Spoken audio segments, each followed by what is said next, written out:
නිවන කියලා කියන්නේ සමස්තය එකවර දැකීම. සංඛ්‍යාතයෙන් නිදහස් වීම. සමස්තය එකවර දැකීම. එක එක බල හිටපු කට්ටියන්ට එක සැරේටම දේශනාවක් ඇහුණා. සියල්ල එකට බලන්න පුළුවන් කියලා ඒ කට්ටිය කිව්වා. අපිත් ඇවිල්ලා බැලුවා.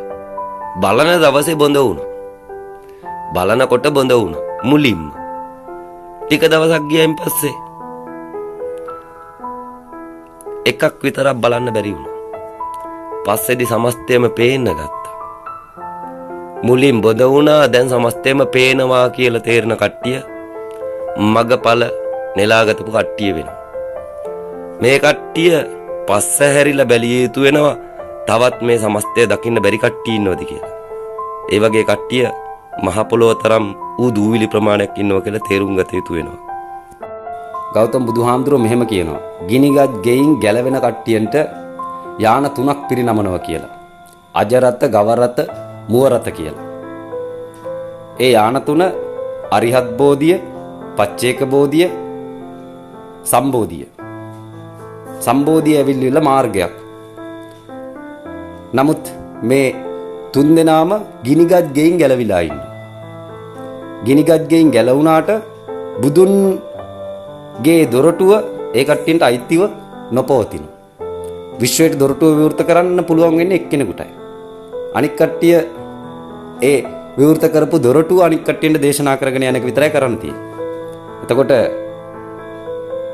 සුමේද කියන තාපසයා ගිනිගත් ගෙයි දොරටුව හොයන කෙනෙක් වෙනවා. බුදු වෙන්න බෑ, රහත් වෙන්න පුළුවන් කෙනෙක් වෙනවා. බුදුවරු මේ ගිනිගත් ගෙයින් මිනිසුන් එළියට ගන්න. බුදුවරු ගිනිගත් ගෙයින් මිනිසුන් එළියට ගන්න. එළියට අරගෙන යාන 3ක් පෙන්වනවා. මං ඉන්න යානෙත් මෙන්න මේකේ කියලා කියනවා. උඹලා ඉන්න යාන මේවා කියලා කියනවා. පච්චේක බුද්ධත්වය පෙන්නනවා, අරිහත් බුද්ධත්වය පෙන්නනවා. ඒ වගේම සම්බෝධි මාර්ගය පෙන්නනවා. ඒක මාර්ගයක්. සම්බෝධි කියන්නේ මාර්ගයක්. අරිහත් බුද්ධ කියලා කියන්නේ සතර අපායෙන් සහ සංසාර චක්‍රයෙන් එතර වීමක්. තව ආධ්‍යාත්මික තලතිය පෙන්නනවා 31ට වැඩිය. 31ට වැඩිය පෙන්නනවා රහත් දුනයින් පස්සේ.